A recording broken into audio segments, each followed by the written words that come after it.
Hi everybody, today we'll talk about how to fix or how to solve exited account on Telegram.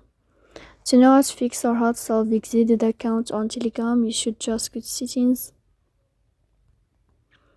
Here you can click apps, default apps, app settings. Then this list you will enter to the window or to the app of Telegram, and you can click here in this page. Then this page of app info, you will click on first stop and you can click OK. Here we'll enter to the window of storage. Then you can click clear cache.